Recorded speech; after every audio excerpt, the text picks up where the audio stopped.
Egunon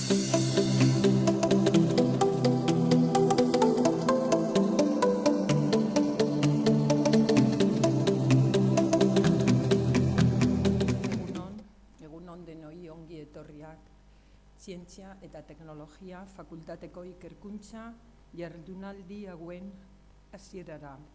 Buenos días, bienvenidos al acto de inauguración de las quintas jornadas de investigación de la Facultad de Ciencia y Tecnología. En primer lugar, como decana, quiero agradecer a las autoridades que nos acompañan en la mesa. En primer lugar, a la directora de Política Científica del Gobierno Vasco, la profesora Amaia Esquisabel, a nuestro querido vicerrector de Campus de Vizcaya, el profesor Carmelo Garita Onaindia, y, como no, mi agradecimiento muy especial a la doctora María José Sanz, directora científica del BC3, por aceptar mi invitación a dar la conferencia inaugural de estas jornadas de investigación.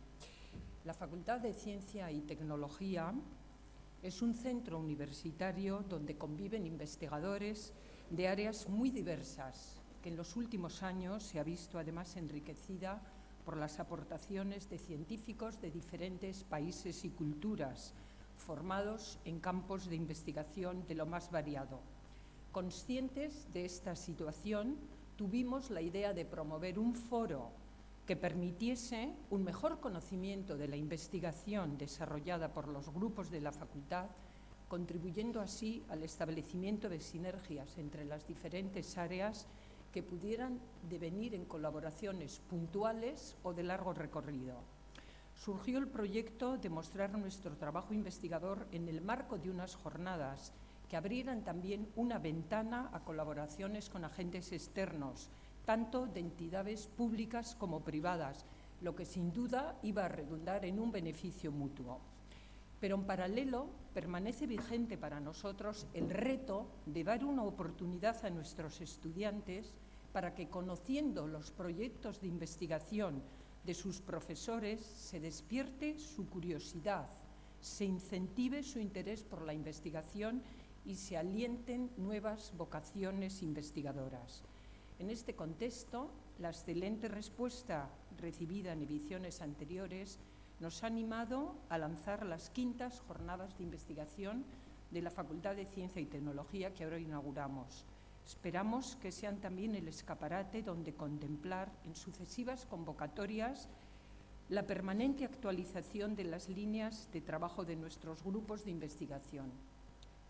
Yo creo que este es el camino y espero que esta iniciativa tenga continuidad en el tiempo, porque la investigación es una de nuestras señas de identidad, señas que definen a la facultad como un universo abierto, avanzado, un espacio en constante movimiento. La investigación y la docencia en ciencia y tecnología es el camino que hemos emprendido nosotros para participar en la creación de una sociedad mejor, más próspera, más justa. Somos profesores convencidos de que la mejor manera de enseñar ciencias es con docentes que enseñen a sus estudiantes no solo lo que leen en los libros o en los artículos científicos, sino también su propia experiencia haciendo investigación. Por tanto, formamos una facultad donde la docencia y la investigación marchan codo a codo, donde se produce una parte muy importante de la investigación que se desarrolla en el País Vasco.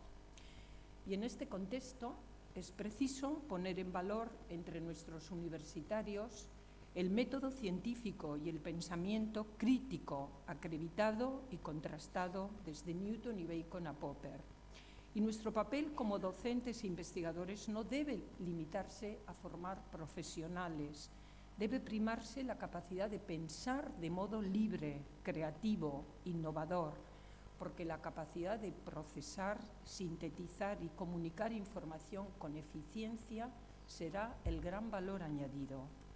Por eso se precisa de jóvenes creativos, buenos comunicadores, capaces de generar conocimiento, con visión para proyectarse al futuro, con ideas y preparación para cambiar la realidad, asumiendo, como decía Popper, la ciencia será siempre una búsqueda, jamás un descubrimiento, Siempre un viaje, nunca una llegada.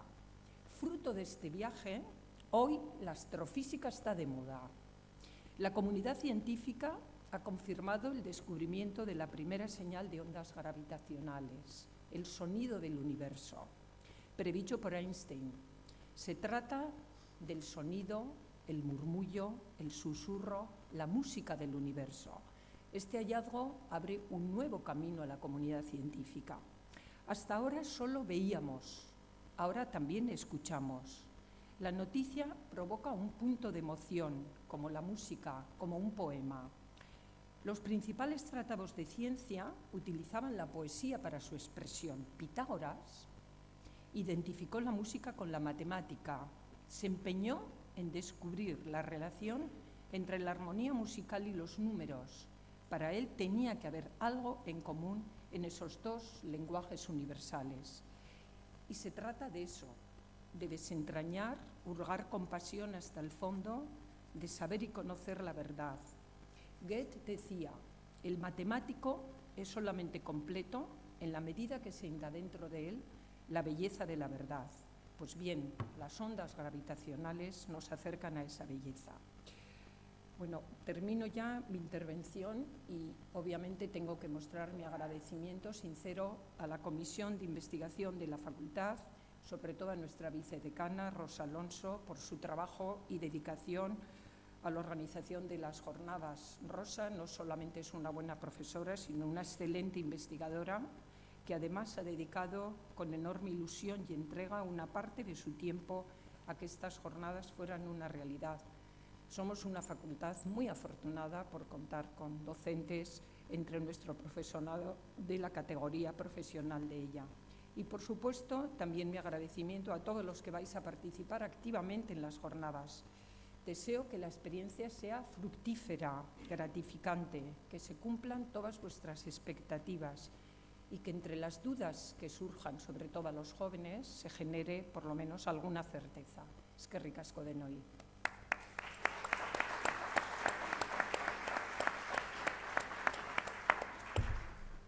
Bien, pues le doy la palabra ahora a la directora de Política Científica.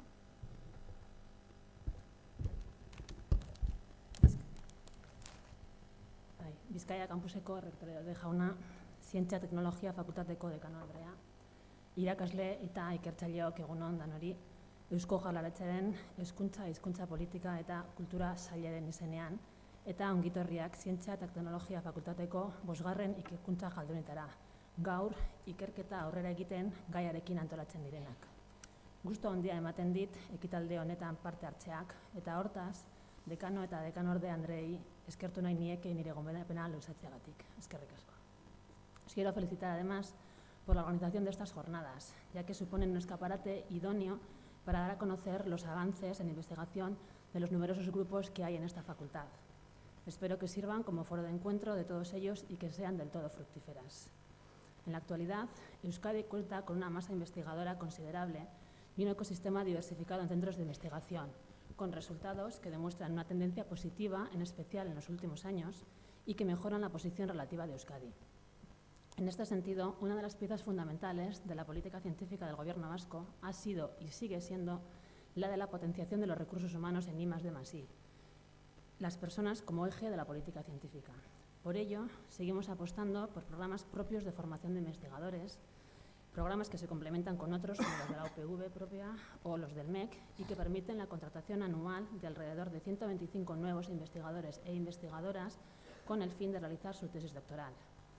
Esta carrera investigadora, además, puede consolidarse con la realización de una estancia postdoctoral de 2 años en el extranjero y un retorno de 1 año a un centro de investigación de la Comunidad Autónoma del País Vasco. En total, casi 500 personas están disfrutando en la actualidad de estas ayudas. Espero que los jóvenes que estáis a punto de iniciar vuestra carrera investigadora podáis hacerlo igualmente. Azpimarratu nahiko nuke ere, Ikerbasquek, ikerketa zientifikorako Euskal Fundazioak, egindako lana ikertzaileak erakarri eta mantentzeko programa sortuz eta ikerkuntza dinamizatuz, ikerketa zentruekin eta unibertsitateekin elkarlanean. Era honetan, 2007tik Euskadiko ikerketa zentruetara etorri dira 140 inguru ikertzaile senior eta ia 60 ikertzaile gazte. etorkizunera begira karrera zientifiko oparoa egingo dutenak. Otro aspecto clave para el desarrollo científico consideramos que es la colaboración entre centros de investigación. Esta universidad tiene buenos ejemplos de investigación colaborativa y las oportunidades que se abren con la apertura del parque científico y la instalación de centros de investigación básica de excelencia en ellos, tales como el BC3, Achúcarro, BC Materials, Biofísica, no se pueden desaprovechar.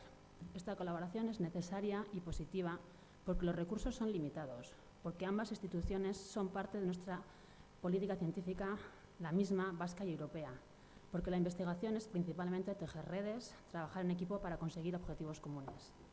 Y porque además, en un país de nuestro tamaño, es una apuesta ambiciosa ser referente en la investigación. Y en esta facultad tenemos varios ejemplos que nos van a servir de modelo. Ez naiz gehiagorik luzatuko. Jardunaldi hau erabat baliagarria izango dela espero dut, eskerrik asko zuen arretagatik eta ongi etorriak izan zaitezen.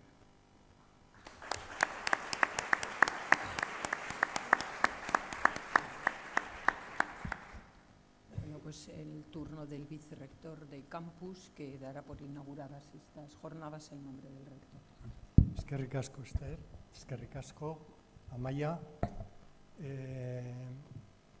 Muchas gracias a todas y a todos por haber venido a esta presentación, en particular a la doctora Sainz, que nos va a dar la conferencia inaugural. El vicerrectorado es una especie de circo con 5 pistas y a mí me toca actuar en cada una de ellas. El lunes tenía la inauguración de la exposición de tuberculosis del Museo de Historia de la Medicina.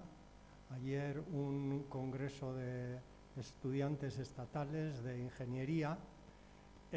Ahora estas jornadas de investigación en ciencias experimentales a la 1:00, y ya aprovecho para disculparme porque me tendré que marchar a la 1:50, o sea, no será porque falta interés a la intervención de la doctora Sanz sobre cambio climático, sino porque a la 1:00 tengo que inaugurar una exposición de tiras cómicas en la biblioteca y el viernes el Euskobarómetro.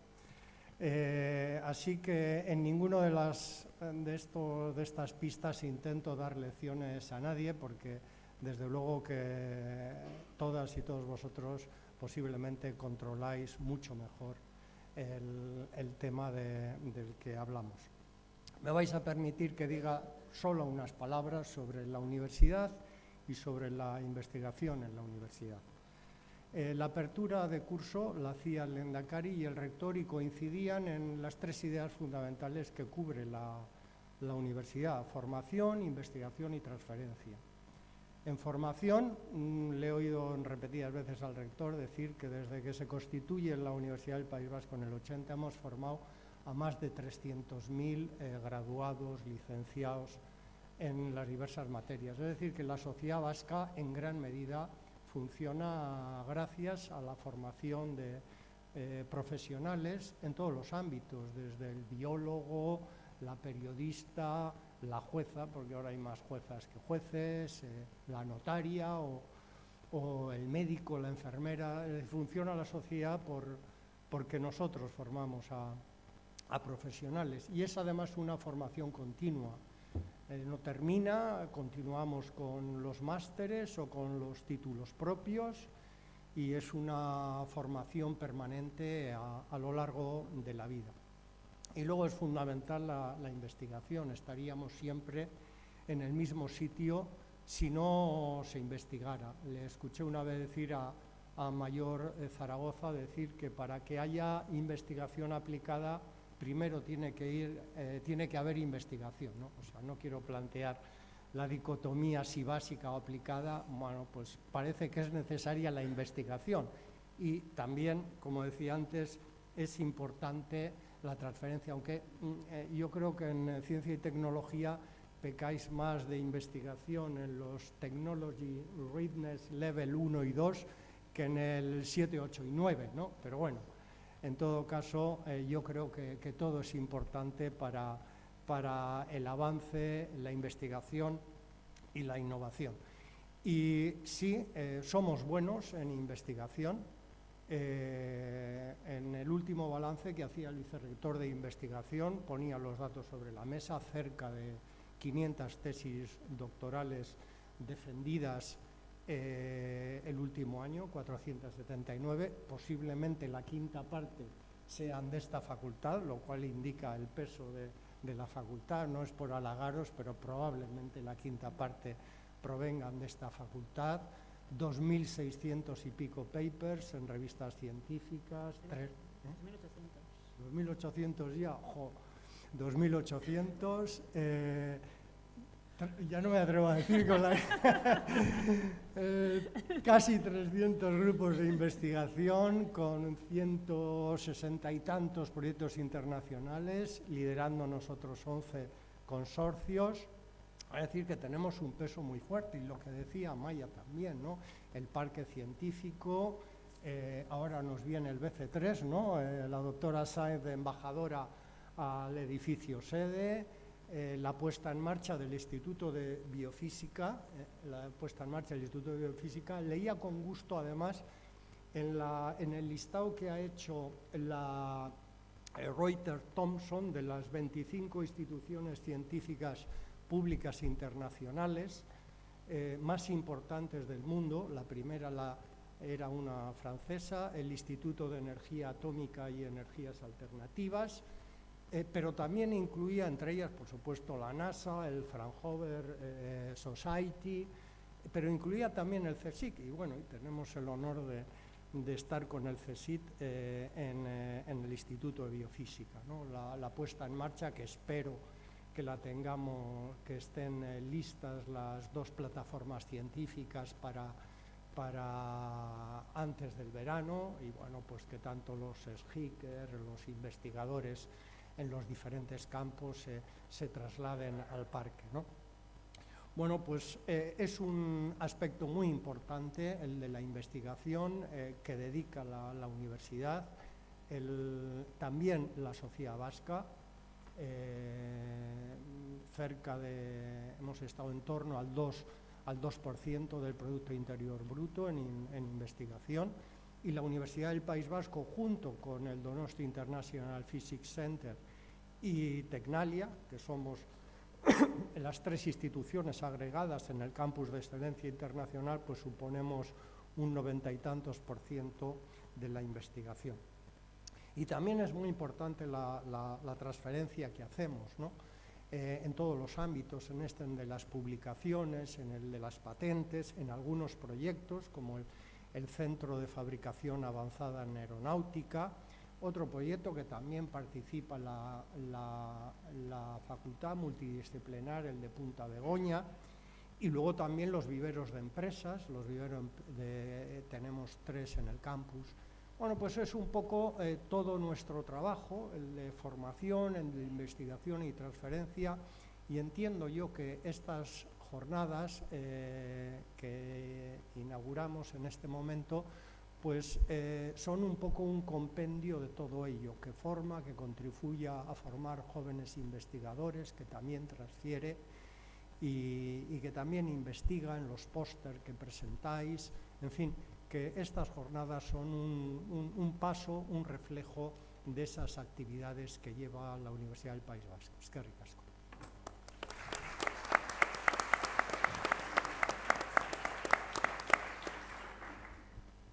Bueno, pues ya procede dar paso a la conferencia inaugural y tengo el honor de presentar a la doctora María José Sanz. Haré una breve reseña de su amplísimo currículum antes de darle la palabra. Es doctora en Ciencias Biológicas por la Universidad de Valencia, en Impactos de la Contaminación Atmosférica y Ecofisiología de líquenes. Ha trabajado en temas relacionados con la contaminación atmosférica y el cambio climático durante los últimos 25 años. Ha publicado más de 100 artículos en revistas científicas sobre temas relacionados con contaminación y sus impactos, ciclo del carbono y el cambio climático. Ha participado en más de 80 proyectos de investigación, siendo IP en 13 proyectos europeos y en 14 de ámbito nacional. Fue postdoctoral fellow en la Arizona State University en el Departamento de Botánica y Microbiología. Ha realizado estancias en el Joint Research Center de ISPRA, en el US Forest Service en California y en la Pennsylvania State University entre 1994 y 2000. Profesora también asociada de la Universidad de Valencia en el curso 2000-2001 en el Departamento de Biología Vegetal. Investigadora senior y directora del Programa de Efectos de la Contaminación Atmosférica en el Centro de Estudios Ambientales del Mediterráneo, periodo en el que participó en la preparación de las directivas europeas para el ozono troposférico. Fue miembro de la delegación española en la Convención de Cambio Climático, autora del 4º informe de evaluación del IPCC, Panel Intergubernamental del Cambio Climático, y las guías metodológicas para los inventarios de GEIS del IPCC. Miembro de la Junta Ejecutiva para el Mecanismo de Desarrollo Limpio de la Convención de Cambio Climático. Jefa de la Unidad Cuestiones Sectoriales en el Programa Métodos, Datos y Análisis, Convención Marco de las Naciones Unidas sobre el Cambio Climático en Bonn. Directora científica del Instituto de Investigación sobre el Cambio Climático de Zaragoza en el periodo 2011-2012. Coordinadora del Programa UNRE de Naciones Unidas en la FAO entre el 12 y el 15 y desde el 2015 directora científica del Centro Vasco para el Cambio Climático DC3 en Bilbao y en un futuro muy próximo aquí en Leioa, donde se van a instalar. Pues nada, muchísimas gracias, María José, por concedernos tu tiempo y tu saber.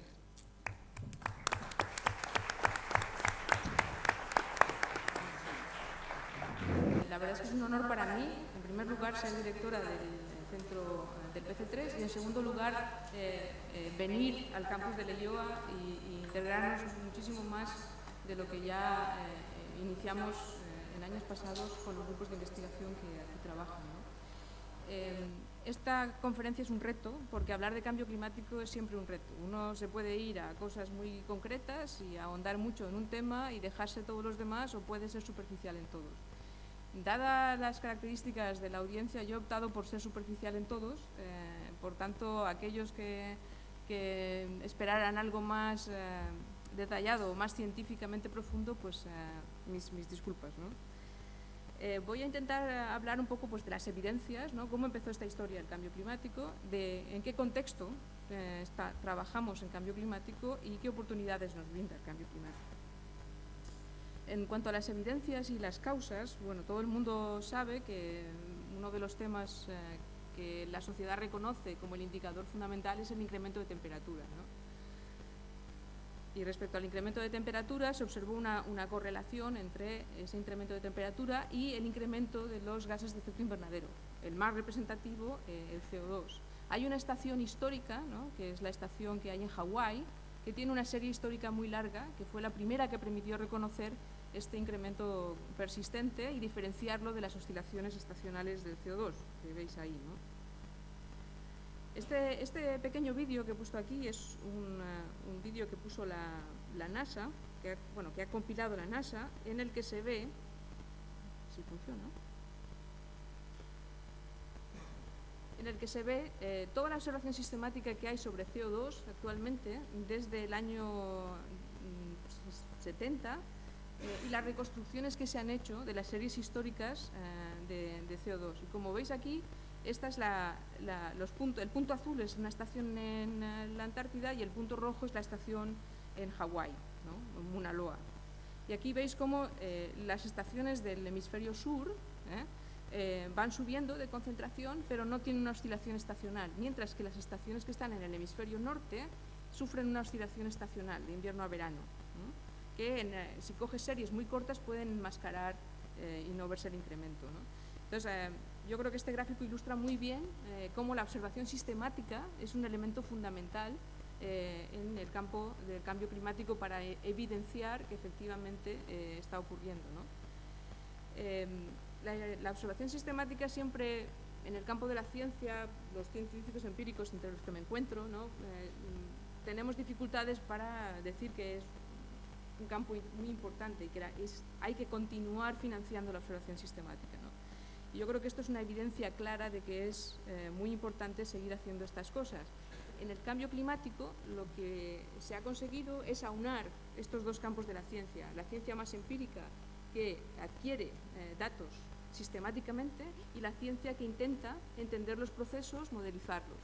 Y en el cambio climático se han aunado esfuerzos de estas dos áreas de la ciencia, ¿no? Aquí, como veis, al final estamos llegando, en la actualidad, esto termina, la serie corta termina en el 2014, estamos llegando a los 400 partes por millón. O sea, de 335 que empezamos, hemos llegado a los 400. Y ahora me pongo las gafas porque si no, no veo nada. Ahora lo que vamos a ver es cómo se reconstruye la serie anterior a el año 80, que es cuando empieza la serie que teníamos en Hawái. Y con cores de hielo en la Antártida y en el Polo se reconstruye también la serie más larga. Y como veis aquí estamos yendo 800, 1000, 500 años hacia atrás. Seguimos yendo hacia atrás. Teníamos en enero del 2014 398, casi 400, en el 79-80 335, en la era preindustrial tenemos del orden de 278, si vamos más hacia atrás llegamos a unos 185, y si vamos a las 4 glaciaciones anteriores, que es en donde termina este vídeo, como veis la primera, la segunda, la tercera y la cuarta, ¿no? Y aquí lo que se ha hecho ha sido coger todas las series que existen e intentar ponerlas en secuencia, ¿no? Obviamente las metodologías han sido ligeramente diferentes, pero lo que se observa es que estamos en un incremento de CO2 que no tiene precedentes en la historia que conocemos, ¿no? Y en este gráfico lo que vemos es un promedio, pero aquí volvemos a observar que incluso el promedio estamos en un incremento en los últimos 11.300 años, que es el que cubre este gráfico, precedentes, ¿no? Cuando llegamos a estas conclusiones y vemos que nos movemos en este contexto, la ciencia tiene que ponerse a hacer una evaluación de qué sabemos, qué no sabemos y qué debemos de aprender o qué debemos de investigar más allá. El IPCC, el Panel Intergubernamental para el Cambio Climático, y esta diapositiva la he puesto porque es muy importante entender qué hace el IPCC y qué no hace el IPCC, ¿no?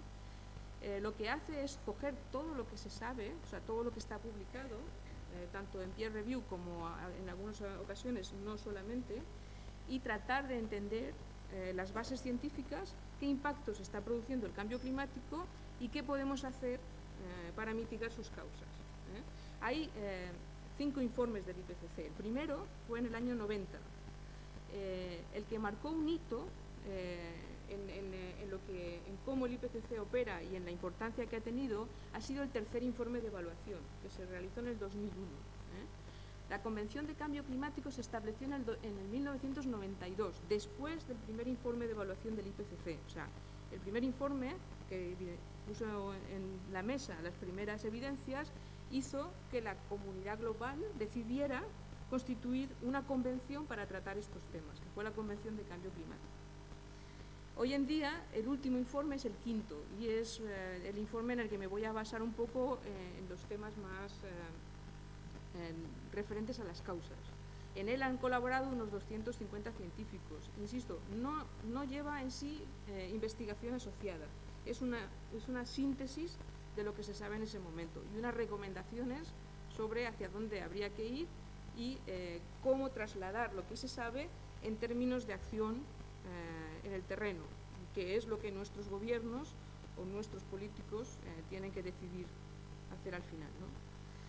El proceso de un informe de este estilo es bastante complejo, o sea, no es una cosa que se hace en 2 meses, ¿no? Sino que suele tener un proceso de unos 2 años. Y empieza con la comunidad científica, los autores son nominados y se reúnen, se estructuran en los 3 grupos de trabajo, las bases científicas, los impactos y la mitigación, y luego se hace el primer borrador de los 3 volúmenes y luego hay una revisión de otros científicos. se hace el segundo borrador y se vuelve a revisar otra vez por la comunidad de expertos. Después, el siguiente borrador, ya hay una revisión de gobiernos. O sea, los gobiernos, en un borrador que ya está revisado 2 veces por la comunidad de expertos, hacen sus comentarios. Y una vez esas revisiones de gobiernos que aparecen en el segundo borrador y en el tercero han concluido, se concluye el borrador completo de los 3 volúmenes, que se adoptan por separado, y se hace un informe de síntesis que se adopta en un plenario, que es en el que todos los países que forman parte del panel están presentes, ¿no? Y es la adopción final. Al final, lo único que realmente se adopta o de alguna manera se respalda por los gobiernos es el sumario, ¿no? Los volúmenes generalmente no se tocan una vez han pasado la revisión o los pequeños comentarios que suelen hacer los gobiernos, que hacen muchísimos menos que la comunidad científica. O sea que es un proceso relativamente complejo. Cuando hablamos de cambio climático, estamos hablando del sistema climático. O sea, lo que estamos haciendo es alterar el sistema climático. El sistema climático es un sistema bastante complejo que recibe la radiación solar y tiene procesos que se instauran en la atmósfera y en la geosfera. Estos procesos no son procesos que se den de forma aislada, sino que tienen grandes interacciones entre ellos. Muchas veces la comunidad científica ha sido capaz de modelizar procesos aislados, pero sigue teniendo problemas para modelizar de forma comprensiva todo el sistema climático. Todavía no conocemos algunos de los feedbacks que se establecen entre los diferentes componentes. Y nos tenemos que mover en ese territorio. El que sea complejo no tiene que impedir que intentemos continuar entendiéndolo. La forma que se ha tenido de aproximar la ciencia en cambio climático, sobre todo las bases científicas, es entender qué sabemos del pasado, y ahí hemos visto, por ejemplo, la evolución del CO2, y cómo podemos, basándonos en eso, predecir el futuro. Entendiendo ahora, como he dicho anteriormente, que nos estamos moviendo ya en un territorio que el pasado per se no puede informar, y eso lo tenemos que tener en cuenta. Por tanto, tenemos que hacer un esfuerzo extraordinario para entender los procesos, no solamente para aprender o para ser capaces de reproducir qué ha ocurrido en el pasado, cuando una de las variables que estamos cambiando ha cambiado. Como causas del cambio climático, la más conocida es el incremento de gases de efecto invernadero. El gas más conocido, el que tiene una magnitud mayor en la atmósfera, en términos de su incremento, es el CO2. Y como he comentado antes, estamos ya por encima de las concentraciones medias en la atmósfera conocidas. Las causas de estos incrementos, del incremento de temperatura, que es el indicador más digamos, utilizado o más conocido, son tanto naturales como antropogénicas. O sea que tenemos unas oscilaciones en la temperatura que se pueden deber a causas naturales. Por ejemplo, pues, una erupción de un volcán. Ahí se ve, por ejemplo, un enfriamiento debido a la erupción del Pinatubo en el año 93. O se ve la influencia en la oscilación de la curva de temperatura de un episodio de calentamiento por el Niño. Pero obviamente, sobre esas causas naturales nosotros estamos introduciendo unas causas antropogénicas. Y aquí lo que se puede ver en la gráfica de abajo es que si nosotros simulamos la temperatura utilizando solo las causas naturales, tenemos una curva que es la inferior, que es de color verde o azul, y si introducimos esos gases de efecto invernadero en el modelo, lo que inducimos es un incremento por encima de lo que las causas naturales inducirían. Y es una forma de probar que efectivamente los gases de efecto invernadero son una de las causas mayoritarias del incremento de temperatura y por tanto del cambio climático. Estos son los gases de efecto invernadero que se consideran en las modelizaciones, ¿no? Está el CO2, que es el que produce un calentamiento mayor porque tiene una concentración muy superior y su incremento en partes por millón ha sido muy superior, pero luego hay otros gases como el metano o como los halógenos o como el N2O. Y también hay compuestos orgánicos volátiles, aerosoles, etc. Y ellos tienen esto probablemente los físicos en la sala saben mucho más que yo sobre ello, tienen diferentes potenciales de calentamiento. También, por ejemplo, uno de los temas que ha tenido bastante discusión es qué potencial de calentamiento utilizar para cada gas, porque hay diferentes opiniones sobre qué forzamiento tiene cada gas. Y incluso en las discusiones dentro de la Convención de Cambio Climático ha habido un debate muy grande sobre si cambiar o no cambiar la métrica de calentamiento de los gases. Entender el sistema climático, como he dicho, requiere entender los procesos. Si vamos un poco a la historia de cómo los modelos climáticos han ido evolucionando, si os dais cuenta, en el año 70 los modelos climáticos al uso incorporaban pues, un componente atmosférico, un componente de usos de suelo y un componente oceánico más o menos simple, ¿no? A lo largo de los años, y aquí lo tenéis desde los 80, luego pasando por el primer informe de evaluación, el segundo, el tercero, el cuarto y el quinto, veis cómo los modelos climáticos han ido evolucionando e incorporando cada vez más procesos. Han incorporado módulos más complejos en la atmósfera, en cambios de usos, en interacciones con el océano y con la capa de hielo, pero también ha ido incorporando procesos relacionados con aerosoles que pueden inducir calentamiento o el enfriamiento dependiendo de cómo se incluyan. También han incluido oscilaciones del ciclo del carbono, han incluido una mejor dinámica de la vegetación, han incluido temas de química atmosférica, como los contaminantes atmosféricos, sobre todo aquellos que no son estables, que son reactivos e interaccionan entre sí. Y han incluido cada vez más todo el tema de cómo la capa de hielo interacciona con el clima. Aún así, no incorporan todos los procesos que intuimos que existen y que interaccionan en nuestro sistema climático. ¿Eso qué quiere decir? Que al final tenemos una tensión muy importante en la que sigue siendo tan importante la modelización y el entendimiento de los procesos como la observación sistemática. Y yo creo que este es un tema fundamental que el cambio climático nos ha regalado a todos, ¿no? El poder unificar esfuerzos de esas dos comunidades y trabajar conjuntamente, ¿no? Hay ejemplos muy claros, como por ejemplo hay un proyecto europeo a 20 años que se llama International Carbon Observation System Project, en el que hay estaciones atmosféricas, oceánicas, terrestres que hacen observación sistemática, hay grupos de modelización que modelizan los procesos, tanto en la troposfera como en el océano, como las interacciones de los ecosistemas terrestres y la atmósfera. Eso no tiene precedentes en la comunidad científica. Entonces, hasta cierto punto, podríamos decir que esto ha constituido una oportunidad para la comunidad científica para trabajar de forma más integrada, ¿no? No quiero que todo sea negativo y que veamos solamente que incrementamos el CO2, que incrementa la temperatura. Para los científicos representa una gran oportunidad. Aquí lo que se puede ver, esto es un gráfico del quinto informe de evaluación que ilustra que no solo globalmente, sino que por zonas, por un lado hay un forzamiento o un calentamiento debido a las emisiones antropogénicas, que es la franja rosa, en los gráficos que tienen fondo blanco, que son sobre la Tierra o sobre las superficies heladas, y en los gráficos que tienen fondo azul hay un incremento de la temperatura en las capas profundas del océano. Es decir, el océano profundo está acumulando energía y hasta cierto punto nosotros no sabemos qué impacto puede tener esa acumulación de energía en las capas profundas del océano en el sistema climático, por lo cual pues, es un tema más de preocupación, ¿no? Otro tema importante a tener en cuenta es que todos estos procesos no tienen la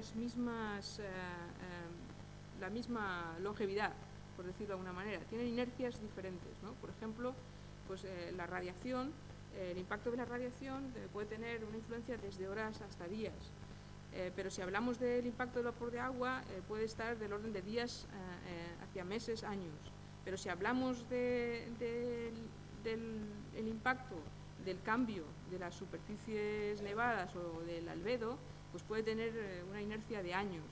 Y si hablamos, por ejemplo, del intercambio de CO2 de la superficie terrestre, de la biosfera con la troposfera, pues podemos estar hablando de varios cientos de años, ¿no? Es decir, que no estamos tratando con procesos que tengan un tiempo de vida similar, lo cual añade complejidad.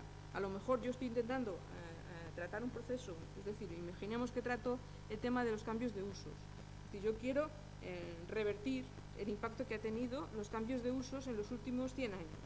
Eso probablemente me va a costar otros 300 años.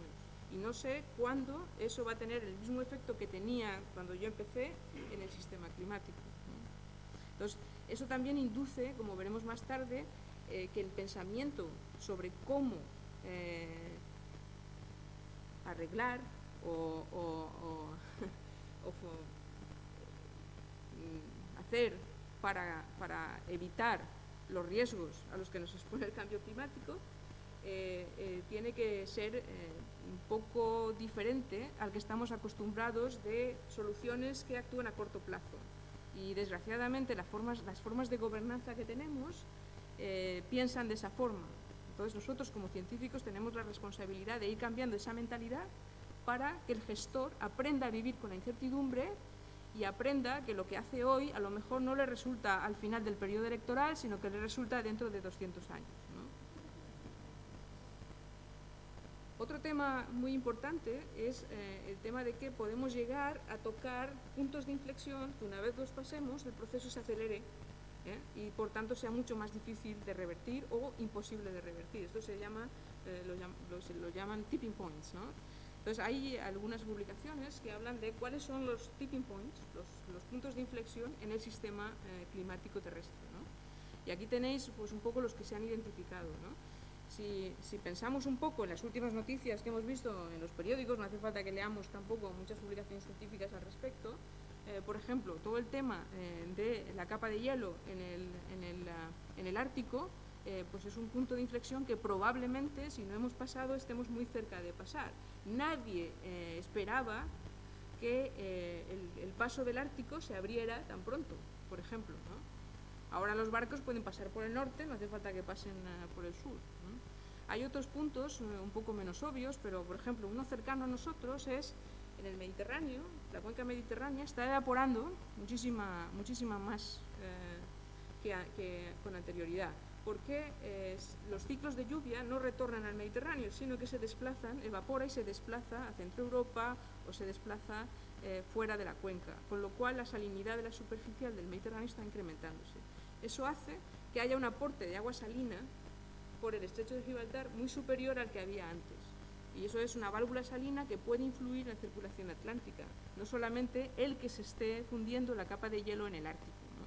Entonces, todos estos puntos de inflexión, muchos de ellos no sabemos en qué punto estamos, si se van a romper, si no, ¿no? Pues, si se rompe la oscilación atlántica, se pueden crear dos celdas y pueden enfriarse en el hemisferio norte y calentarse en el hemisferio sur.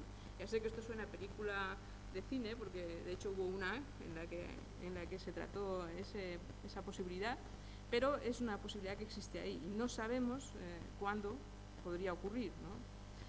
Otro punto de inflexión muy importante son las grandes masas tropicales, ¿no? Si eliminamos los bosques tropicales en el Amazonas, vamos a afectar todo el ciclo hídrico en todo el continente latinoamericano, pero además vamos a influenciar el clima en toda la parte tropical de África y todo el intercambio que hay a través del Atlántico de masas de aire, y por ende podemos afectar también la formación de huracanes en el Caribe, por ejemplo, ¿no? El hecho de que ha habido cambios de usos en el Mediterráneo está afectando de forma que tenemos ahora condiciones más ciclónicas en el Mediterráneo. Hay tornados, hay tormentas muchísimo más explosivas de las que habían antes, ¿no? O sea, eso son evidencias de que todos estos puntos se están aproximando. Aquí tenemos pues, un poco un sumario de lo que se ha observado, algo de ello ya he hablado anteriormente, pero por ejemplo pues, hay ciclones tropicales en el norte del Atlántico mucho más intensos, como he dicho también en el Mediterráneo. Hay sequías más intensas en el Mediterráneo y en el oeste de África. También hay sequías en el centro de Norteamérica. Ha habido un problema muy grande de masas forestales, por ejemplo, entre el estado de Arizona y el estado de California. Hay precipitaciones muchísimo más fuertes y puntuales que con anterioridad. No tengo que deciros que han cambiado los inviernos, tenemos una estacionalidad diferente, las primaveras y los otoños son más cortos y las estaciones de invierno y verano son más largas, lo cual está afectando a la fenología de algunas especies vegetales. Tenemos un calentamiento en el océano profundo que no conocemos muy bien qué consecuencias puede tener. Se están fundiendo las capas de hielo, se está incrementando la temperatura, tenemos eventos de temperatura extremos muchísimo más frecuentes, que de hecho están afectando a la salud humana, etcétera, etcétera. Estos son los escenarios que maneja el IPCC en términos de temperatura, ¿no?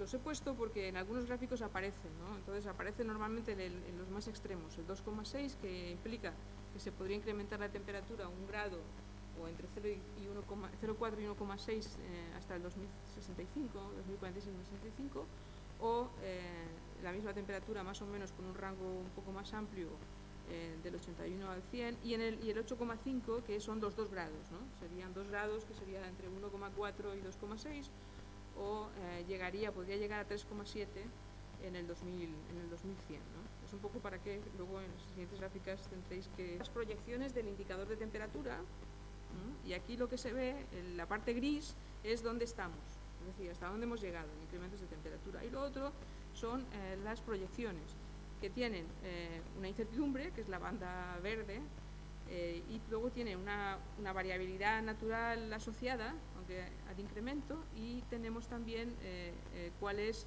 la respuesta climática, o la incertidumbre de la respuesta climática ahí, ¿no? Entonces, como veis, parece ser que la proyección que tenemos es de un incremento importante. Si nos vamos a las causas, aquí lo que vemos son las emisiones de CO2, las emisiones de metano y las emisiones de CO2 y N2O, perdón, los escenarios que tenemos dependiendo de los que hemos visto del IPCC, es entre el 2,6 y el 8,5, ¿no? Y como veis, pues hay una gran diferencia en los diferentes escenarios.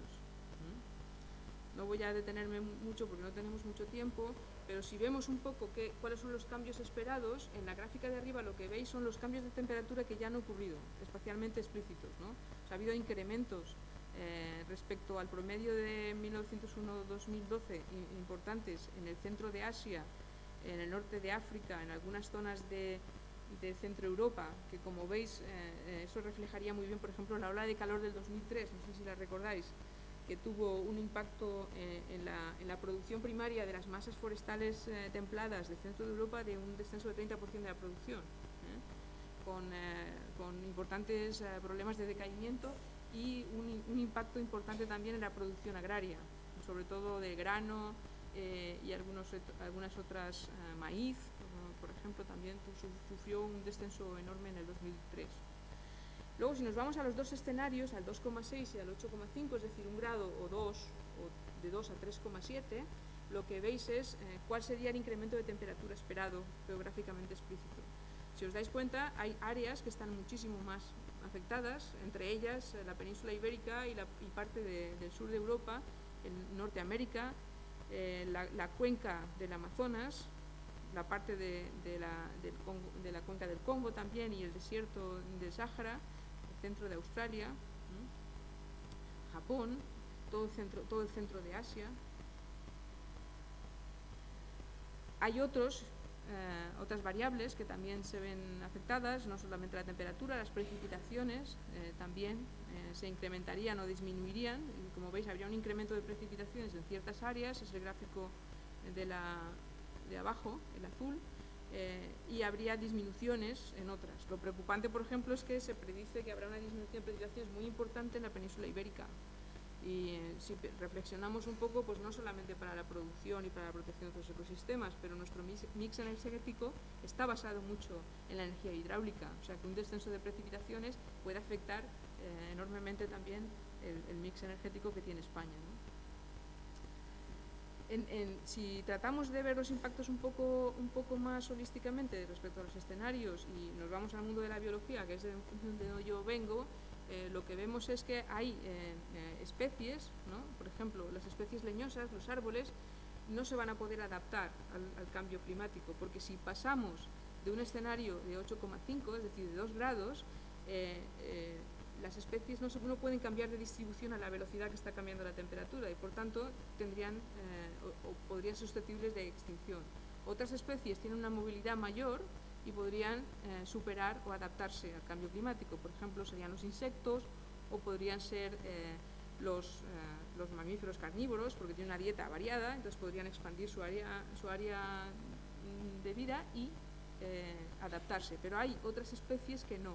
Y de hecho el problema no solamente es en términos de especies, sino en términos de tipología de especies, porque si muchos árboles, que son especies fundamentales para los ecosistemas forestales, se extinguen, el ecosistema forestal va a perder su funcionalidad. Otro impacto muy grande podría ser en temas de producción agraria. Sabemos que en determinado momento el hecho de que el CO2 se incremente puede tener un efecto positivo en la producción primaria de los cultivos, pero a largo plazo y en la mayor parte de los casos, sobre todo cuando se combina con una escasez hídrica en cultivos que no están irrigados, esto podría tener un impacto catastrófico. Y esto es muy importante, por ejemplo, en geografías en donde la dependencia de la agricultura en sistemas sin riego es fundamental para la seguridad alimentaria.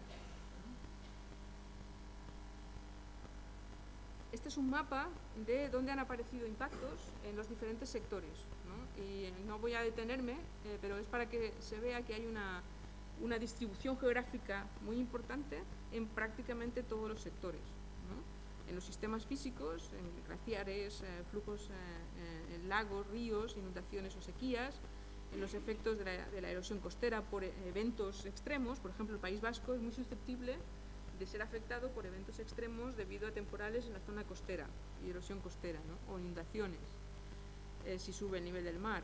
En sistemas biológicos, como en ecosistemas terrestres o por incendios forestales. España también es un país muy susceptible a que haya un incremento de incendios forestales, particularmente porque se predice una reducción en la precipitación, lo cual llevaría a incrementar el riesgo de incendio.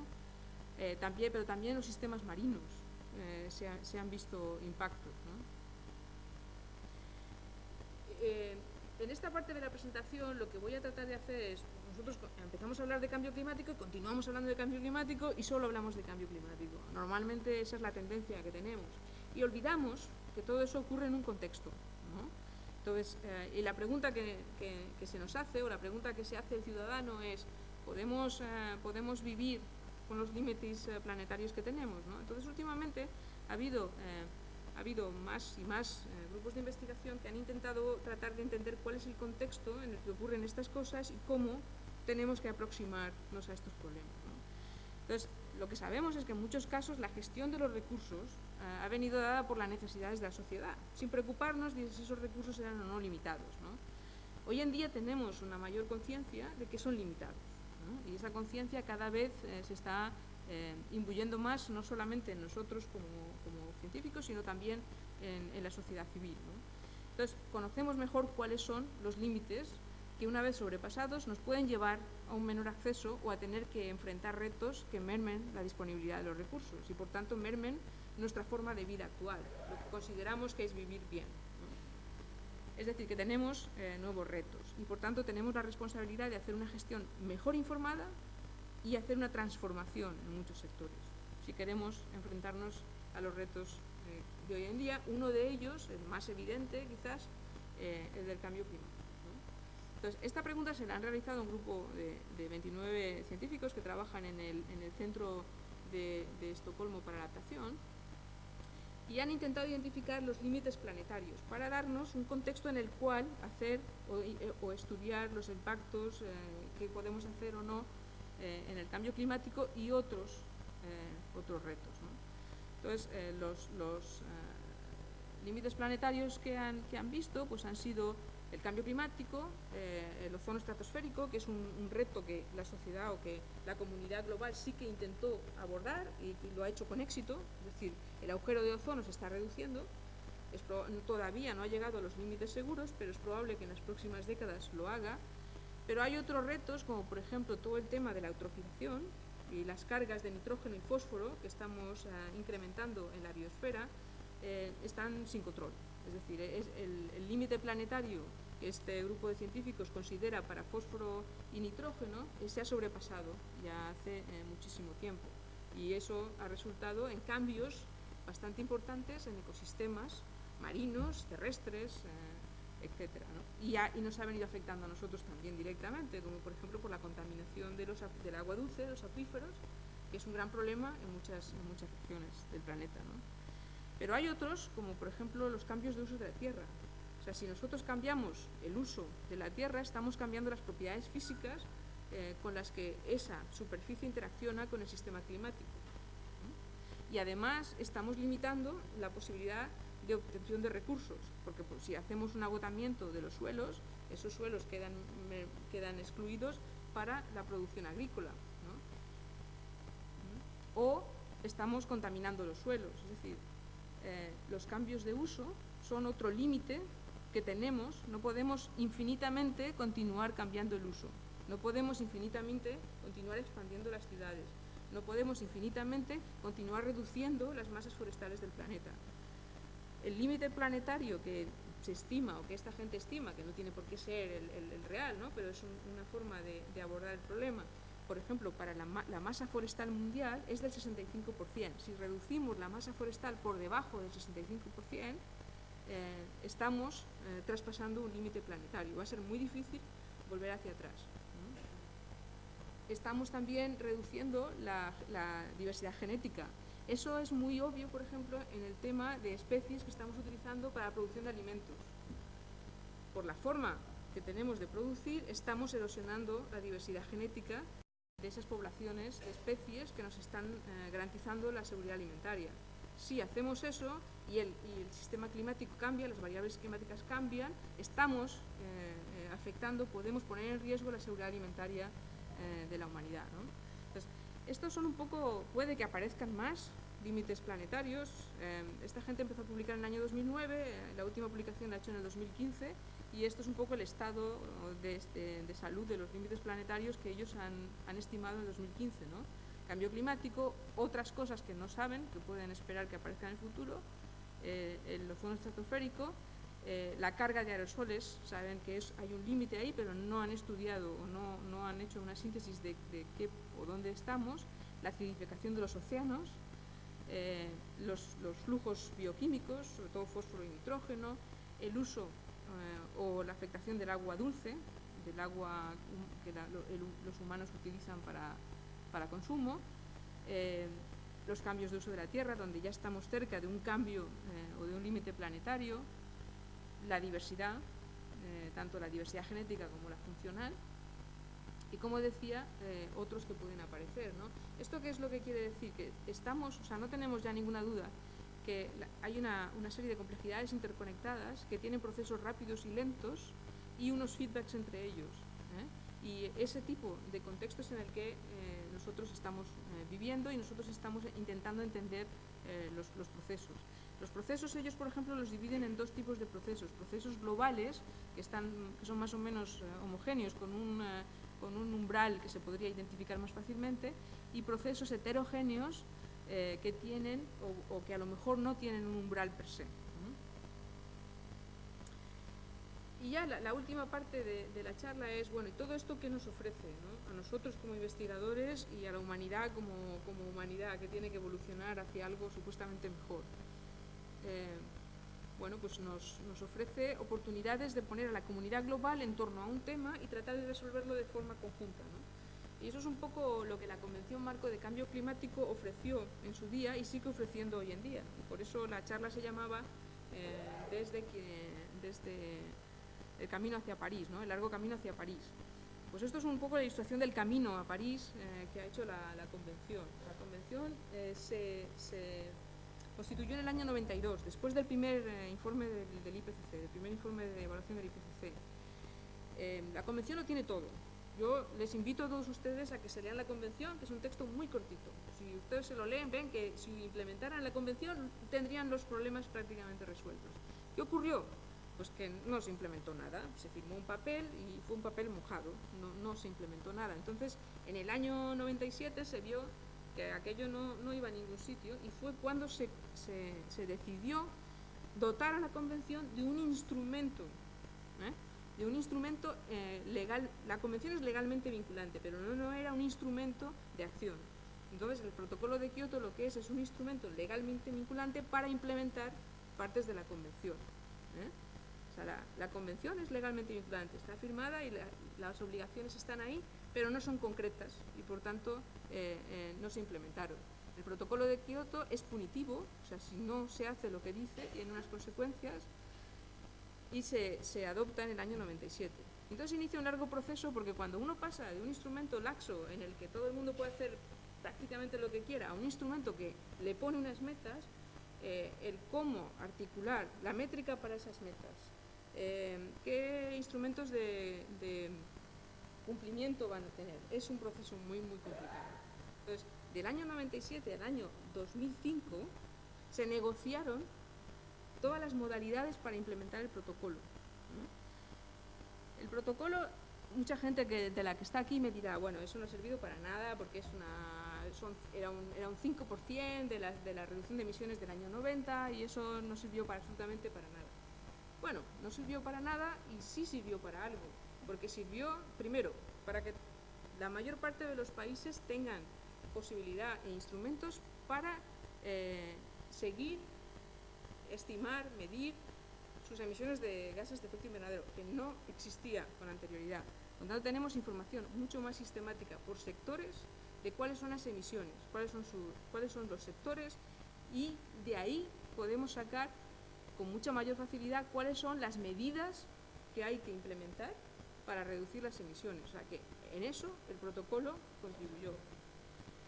Aquellos que lo cumplieron redujeron sus emisiones a los niveles que se les dijo, bien sea porque en algunos casos, como en el caso de Rusia, la economía colapsó y las emisiones se redujeron porque colapsó su industria, bien sea porque en el caso de España tuvimos mucha suerte y los 2 últimos años del periodo de cumplimiento fueron años hidrológicamente muy buenos y por tanto nuestras emisiones del sector energético bajaron.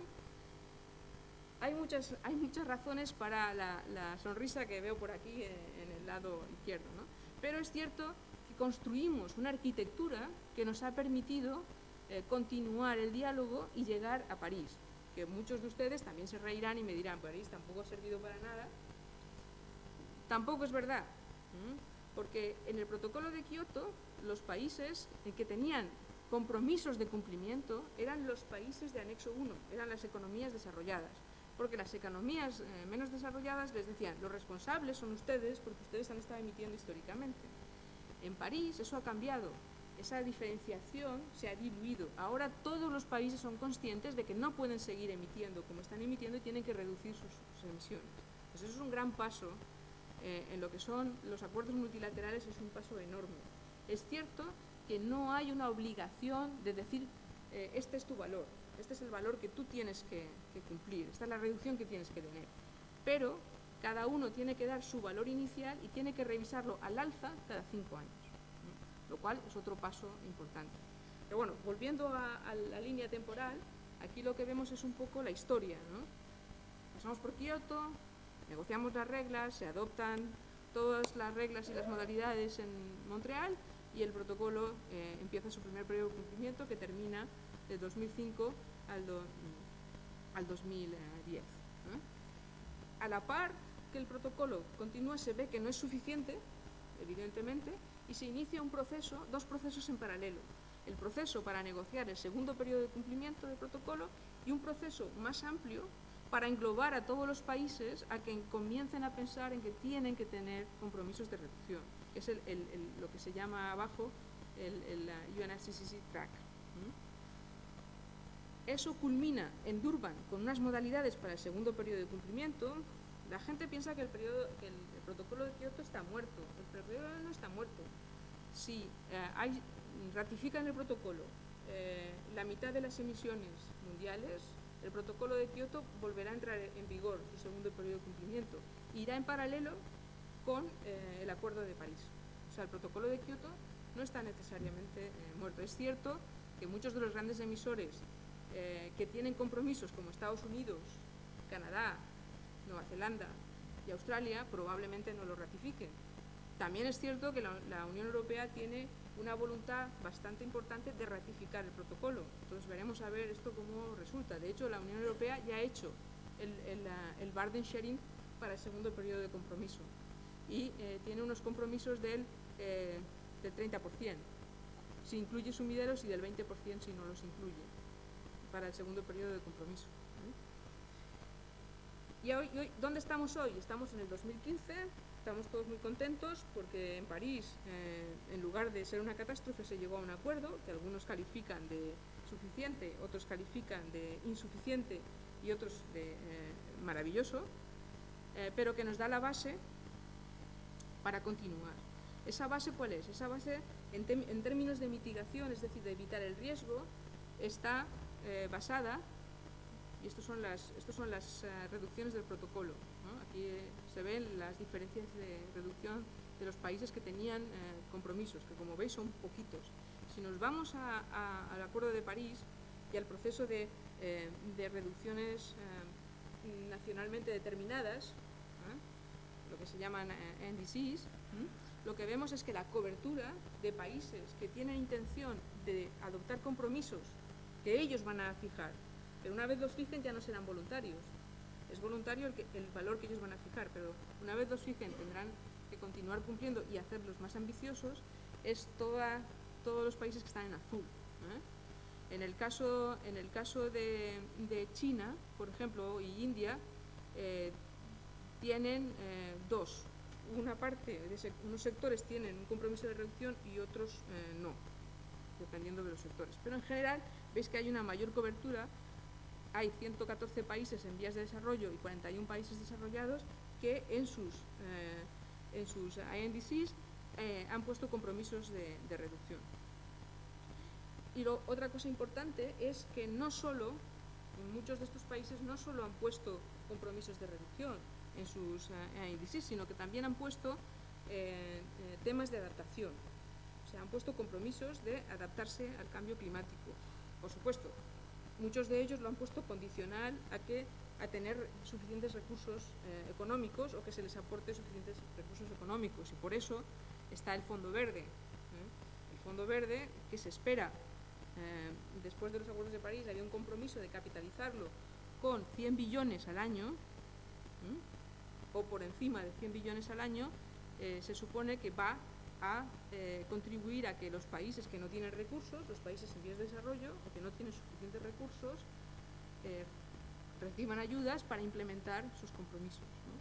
Es decir, que tenemos un nuevo paradigma. Por primera vez los países están vinculando la adaptación y la mitigación, lo cual era impensable hace 10 años, ¿no? Esto es un poco en qué consisten los INDCs. Otro paradigma importante, otro pilar muy importante del Acuerdo de París es la transparencia. Uno de los problemas que siempre hemos tenido es que nadie quería dar la información suficiente para ver qué es lo que estaba haciendo. Entonces, todo el tema de los inventarios de gases de efecto invernadero era obligatorio para los países del anexo 1, pero no había ninguna obligación de los países en vías de desarrollo de comunicar a la Convención cuánto estaban emitiendo por sector, qué estaban haciendo para mitigar, qué estaban haciendo para adaptarse. Ahora, todos ellos van a hacer esto de forma bianual, van a comunicar de forma transparente. Entonces, la credibilidad del Acuerdo de París se va a basar en lo transparente que vaya a ser lo que los países van a decir que están haciendo. Y eso va a estar sometido a un proceso de stock-taking, ¿no? ¿Por qué se llama stock-taking? Me diréis. ¿Por qué no le llaman revisión? Pues porque la palabra revisión tiene connotaciones asociadas a la parte punitiva del protocolo de Kioto y a la responsabilidad histórica del anexo 1. Entonces se buscan terminologías diferentes para llamarle de forma similar, pero dentro de un nuevo paradigma que engloba a todos los países, ¿no? Entonces, si veis stock-taking, pues realmente va a ser una especie de revisión global para ver dónde están con la información transparente y actuar en consecuencia sin que sea un proceso punitivo, ¿no? Per se. Bueno, aquí en la gráfica lo que veis también es un poco qué tipo de indicadores los países están incluyendo en sus INDCs, ¿no? Pues se están incluyendo el porcentaje de emisiones, cuáles son sus emisiones per cápita, también cuál es su capacidad, los índices de pobreza, las emisiones proyectadas, cuál es lo que creen que es su potencial de mitigación, cuál es su intensidad de emisiones, porque hay sectores en los que sabemos que la reducción absoluta es muy complicada, por ejemplo en el sector agrícola. Si queremos seguir produciendo alimentos, una reducción absoluta de las emisiones es muy complicada, pero podemos reducir la intensidad por unidad de producto, ¿no? Entonces, esa es una variable que se introduce cada vez más en algunos sectores. La vulnerabilidad, es decir, si son países más o menos vulnerables, porque en ese caso pueden tener que tener un balance más hacia la adaptación que hacia la mitigación, etc. Si cogemos lo que se mandó antes de París, ¿no? Los INDCs que los países mandaron a París, lo que vemos es que con lo que ellos dicen que van a hacer, suponiendo que lo vayan a hacer, todavía estaríamos en 2,7 grados para el año 2100. ¿Eso qué quiere decir? Que los compromisos que ellos están imponiendo actualmente no son suficientes y, por tanto, en este proceso hay que seguir empujando para que los compromisos vayan incrementándose de forma cada vez mayor. Y ahí el Acuerdo de París tiene ese mecanismo de que cada 5 años hay una obligación de incrementar los compromisos, ¿no? Pero tenemos ahí un reto importante. La buena noticia es que, bueno, la comunidad científica dice que incluso partiendo de los niveles de emisión implícitos en los NDCs, si se implementan, y las proyecciones actuales de políticas y medidas, alcanzar el 1,5 y el 2 grados siguen siendo técnicamente factibles. Y aquí, insisto, técnicamente factibles. Ahora, el problema ¿es esto políticamente factible? Es decir, ¿es posible implementar estas medidas con las barreras socioeconómicas que existen o no? Y aquí, como veis, traemos otras disciplinas a hablar de cambio climático. Tenemos que incorporar a las disciplinas sociales, porque si nosotros sabemos que técnicamente es posible construir 3.000 molinos de viento o hacer un horno termosolar en medio de Australia, pero ¿es eso socialmente posible? ¿Es aceptable? ¿Es viable políticamente con los sistemas de gobernanza que tenemos actualmente? Esa es otra pregunta importante, ¿no? Entonces, efectivamente, si vamos a intentar generar escenarios para entender cómo actuar, tenemos que incorporar también esas variables socioeconómicas y esas barreras sociales y entender, ayudar al ciudadano a percibir el riesgo, a entender que él es parte del sistema, porque si yo trato de implementar una medida de mitigación o de adaptación y socialmente no es aceptable, no va a ser viable. Voy a ponernos un ejemplo. En agricultura eso ocurre mucho. El agricultor tiene mucha inercia al cambio, le cuesta mucho cambiar. Si yo le impongo unas medidas de mitigación que a mí me van a suponer 2 gigatoneladas de CO2 en los próximos 15 años, pero a él no le gusta, pues no lo va a hacer.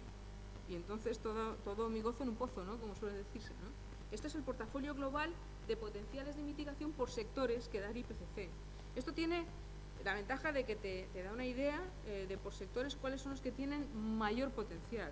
Pero esto es un portafolio global. Luego esto hay que aterrizarlo en la ciudad, hay que aterrizarlo en el país, hay que aterrizarlo en la región. ¿Y cómo aterricemos esto? Pues también hay que ayudar a trasladar estos portafolios a el que tiene que implementarlos, ¿no? En los últimos 3 años, trabajando para la FAO, yo me he encontrado en reuniones en las que el representante del gobierno de Zambia me decía, sí, ya, muy bonito, ¿y ahora yo cómo lo hago? O sea, ¿yo qué hago? ¿Potencio más mi sector del transporte? Y pues es que no tengo carreteras. O sea, ¿cómo voy a reducir las emisiones de tráfico si es que no tengo carreteras, ¿no? O sea, pues para mí no, este portafolio, esta orientación no es la mejor. Tengo que trasladarla a mis circunstancias nacionales. Y después, por supuesto, está el tema del millón, ¿no? Que es el coste. ¿Cuánto nos va a costar esto, ¿no? Entonces, el coste solamente de reducir los gases de efecto invernadero está del orden, según las últimas estimaciones del IPCC, entre el 0,8 y el 1,3% del Producto Interno Bruto mundial. Si añadimos, o sea, si vemos, por ejemplo, cuánto nos está costando garantizar la seguridad energética, pues nos está costando del orden del 0,2.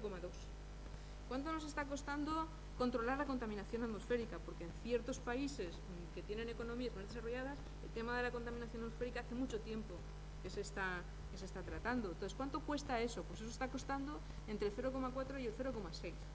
Si ponemos todo eso junto, en realidad no nos cuesta la suma, nos cuesta mucho menos, lo cual nos indica que el cambio climático también es una oportunidad para tratar otros temas que debemos de tratar de forma más integrada y con un coste inferior. Entonces yo creo que eso es un mensaje muy importante. En París no solo se habló de mitigación, como es el área en el que yo más he trabajado, tengo de formación profesional y siempre me voy por esos derroteros, ¿no? Pero también París ha constituido un hito en el temas de adaptación. En el IPCC y en la Convención de Cambio Climático yo nunca entendí bien por qué, y llevo desde el año 2000 trabajando con ellos, yo nunca entendí por qué había una especie de fobia a hablar de adaptación y mitigación de forma conjunta, ¿no? Bueno, luego entendí por qué, lo que pasa es que no me gusta el por qué, ¿no? El por qué es porque si yo hablo de adaptación, hablo de pagar a los países en vías de desarrollo, y si hablo de mitigación, los países en desarrollo me los dejo por ahí y ya no tengo que pagarles, ¿no? Entonces había una fobia enorme a tratar estos temas. Entonces, si pensamos en esos términos, el Acuerdo de París no tiene precedentes, porque nos está integrando esos dos conceptos, con lo cual está diluyendo esa estúpida barrera que había entre los dos mundos. Otro tema, bueno, entonces en adaptación hay un objetivo global y además se insta a los países a presentar y actualizar sus comunicaciones de adaptación, a todos ellos, ¿no? Luego, la diferenciación se ha diluido, que es lo que ya hemos comentado anteriormente. Se pone la transparencia como elemento de credibilidad del sistema. En lugar de decir, mire, si usted no cumple, le voy a dar un garrotazo, se dice, no, usted es transparente y le va a ver todo el mundo. Entonces, muchos de vosotros sabréis que efectivamente a veces es un arma mucho más poderosa que darle un garrotazo a alguien, ¿no? Otro tema importante es la financiación. Hay un compromiso de movilizar 100 billones de dólares anuales a partir del 2020, con un compromiso de incrementar esa cantidad a partir del 2025. O sea, esos 100.000 billones tienen que aparecer. Y probablemente aparecerán, sea reciclando ayuda al desarrollo o sea haciendo otra cosa. El problema es, ¿seremos capaces de gastarlos de forma eficiente? ¿Seremos capaces de coger esos recursos y ponerlos en los países en vías de desarrollo de forma que sean eficientes? Ese es el gran problema de la ayuda al desarrollo, que todavía no se ha resuelto. El cambio climático enfrenta esos problemas también todos los días, ¿no? Se introduce el tema de lo que llaman losses and damages, ¿no? Pérdidas y daños, porque los países vulnerables estaban todo el rato diciendo, mire usted, es que usted está emitiendo y está viviendo feliz, pero a mí se me está hundiendo la isla o estoy teniendo huracanes y soy un país pequeño y no tengo ninguna posibilidad de tratar eso. Entonces se introduce un mecanismo para daños y pérdidas. Lo único que no se consiguió fue el que haya una mención específica a cuestiones de el responsable sea el que pague. Eso es lo que no se incluyó. Que en esta fracción son las pequeñas islas del Pacífico las que tienen más fuerza, y ellas querían a toda costa incluir que ellas no eran las responsables y que había una responsabilidad por parte de los grandes emisores, y eso no lo consiguió. ¿Por qué? Pues porque grandes emisores ahora mismo son China, Estados Unidos, India. Entonces, al final lo que tenemos también es un problema de escalas, ¿no? Nosotros estamos pensando globalmente, pero al final tenemos que actuar localmente, ¿no? Esta frase es muy conocida, ¿no? Think globally and act locally, ¿no? Tenemos que tomar decisiones. Entonces, ¿en qué espacio nos movemos? Nos movemos en un espacio en el que no podemos separar la adaptación y la mitigación, y eso ya lo hemos aprendido. Nos movemos en un espacio en el que hay factores de estrés, uno de ellos muy importante, el cambio climático. Tenemos un espacio de adaptación y tenemos unos estreses sociales también, que no necesariamente están derivados solamente del cambio climático, como estamos viendo estos últimos años o estos últimos meses casi en las noticias todos los días, ¿no? Y tenemos unas trayectorias, y esas trayectorias tienen unos puntos de inflexión donde hay que tomar decisiones, y las decisiones las toman los sistemas de gobernanza. Si la decisión no incluye medidas que se aplican a todo el espacio de oportunidad para tratar de adaptarnos o de evitar el riesgo, pues tomaremos una trayectoria que vaya hacia una baja adaptación y un alto riesgo. Si esas decisiones se van tomando de forma que vayan en trayectorias de alta resiliencia, pues entonces tendremos un riesgo bajo. Pero claro, si uno pone ese mapa que vemos ahí con los señores pequeñitos, en términos de decisiones políticas o de decisiones que toman los gobiernos, eso es una maraña inmensa en la que uno toma la decisión y el otro no sabe ni por dónde le va a seguir ni por dónde no le va a seguir. Los sectores toman decisiones por separado, los ministerios toman decisiones por separado. O sea, la planificación es un gran problema. Y en el sector que yo trabajo, que es los de cambios de uso de la tierra, la planificación territorial es un horror. O sea, y no solamente en nuestro país, incluso en países desarrollados, la planificación territorial, visto lo visto, los últimos años de bonanza económica debido a una planificación territorial catastrófica, es muy, muy difícil de gestionar. Las decisiones de hoy, ¿cómo se toman? Se toman con una información mayor. Los científicos producimos una gran cantidad de información en un contexto político relativamente complejo en el que es muy complicado tomar decisiones, ¿no? Entonces eso es lo que tenemos. Además tenemos diferentes dimensiones, ¿no? Tenemos una dimensión, pues eso, una visión más práctica de comportamientos, de respuestas técnicas. Tenemos un contexto político de gobernanza. Y luego tenemos nuestro propio contexto personal. Todos esos contextos tienen que confluir hacia la sostenibilidad, ¿no? Ese es el paradigma de hoy en día y es la última invención de Naciones Unidas, ¿no? Los Objetivos de Desarrollo Sostenible. O sea que si intentamos de alguna manera contextualizar esto, ¿qué tenemos? Tenemos más y mejor información, lo cual no quiere decir que tengamos más y mejor capacidad de decisión. La única solución que vemos es el integrar cada vez más toda esta información para la toma de decisiones y estructurarla de forma que podamos gestionarla, y tenemos un objetivo global, que es la sostenibilidad, ¿no? Entonces, en septiembre del año pasado, Naciones Unidas nos dio un marco nuevo, no es tan nuevo, es un reciclaje del anterior, pero bueno, se ve más bonito y con más objetivos, que son los Objetivos de Desarrollo Sostenible. Entonces, todos estos procesos multilaterales de cambio climático, la Convención de Biodiversidad, la desertificación, todos ellos tienen que confluir o tienen que ir en paralelo con los procesos asociados al cumplimiento de los Objetivos de Desarrollo Sostenible. Y uno de ellos, de hecho, es cambio climático, ¿no? Otro, por ejemplo, es agua. Y para finalizar, ya no os voy a dar más rollo. Lo que es fundamental, desde luego, es cómo comunicamos la ciencia, ¿no? O sea, esto es una exageración, pero es una situación que se da muchas veces. O sea, yo voy y digo, esto es muy importante, como científico es lo más importante y hay que hacer algo porque los políticos no sabéis qué hacer y no sabéis cómo hacer las cosas. Y el político también te dice, ¿me puedes traducir eso en algo que yo pueda entender? Pues esta situación se repite y se repetirá en vuestros ámbitos de trabajo, a los estudiantes que veo por aquí, cada vez más.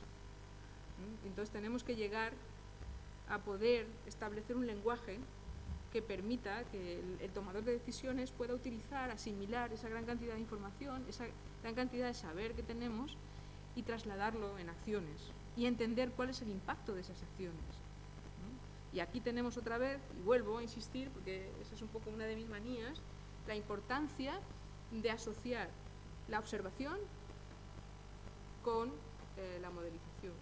O sea, los modelos solos no pueden dar respuestas y la observación sistemática solo tampoco, porque la observación sistemática lo que te dice, volvemos al objetivo del principio, lo que te dice es cómo operar en base al pasado. Pero como ya hemos visto, ya no solo podemos operar en base al pasado.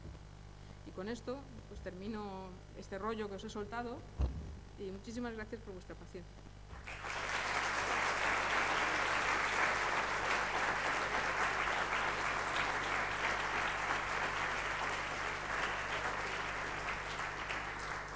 Muchas gracias por la charla. Ha sido muy ilustrativa, me ha encantado y todos deberíamos tomar conciencia de muchas de las cuestiones que han surgido. Hay un factor que está influyendo en el cambio climático que me ha sorprendido que no haya aparecido durante la charla. entiendo que está detrás de muchos de los factores que sí han surgido, que es la población de seres humanos que hay en el planeta Tierra. Yo soy geólogo y no puedo hacer otra cosa que pensar en el planeta en términos globales, no solo de su extensión, sino también en su historia. Con lo cual, el impacto que la población humana en los últimos siglos, milenios, ha tenido en el clima, pues, en fin, ha sido estudiado, hay una correlación evidentemente directa con muchos de estos factores, pero ¿qué proyección hay, etcétera, al respecto? Sí, bueno, el tema de la población está subyacente en todas las causas antropogénicas que se han mencionado. Lo que ocurre es que quizás por mi deformación de los últimos años, de tener que hablar continuamente con gobiernos en países en vías de desarrollo, el tema del crecimiento poblacional es un tema un poco políticamente sensible. Entonces, tengo esa deformación ahí un poco subyacente, ¿no? Pero efectivamente el tema de la población es un tema importante. De hecho, una de las cosas que se está haciendo ahora es tratar de diseñar planes de inversión en países en vías de desarrollo para tratar el tema del cambio climático, ¿no? Y en África, que es donde más he trabajado últimamente, uno de los factores que se incluye en los planes de inversión es el tema de la natalidad, o sea, el control de natalidad. Por supuesto, se pone de una manera que no sea políticamente incorrecta, pero se incluye como uno de los drivers y, por tanto, uno de los factores a considerar a la hora de diseñar estrategias de cambio climático, ¿no? En algunos países en vías de desarrollo. O sea, que sí que es un tema que está ahí, está subyacente, es un indicador, o sea, siempre se utiliza también como indicador. El crecimiento poblacional es un indicador que se utiliza en muchas de las estimaciones. Pero hay que tratarlo con cierta sensibilidad.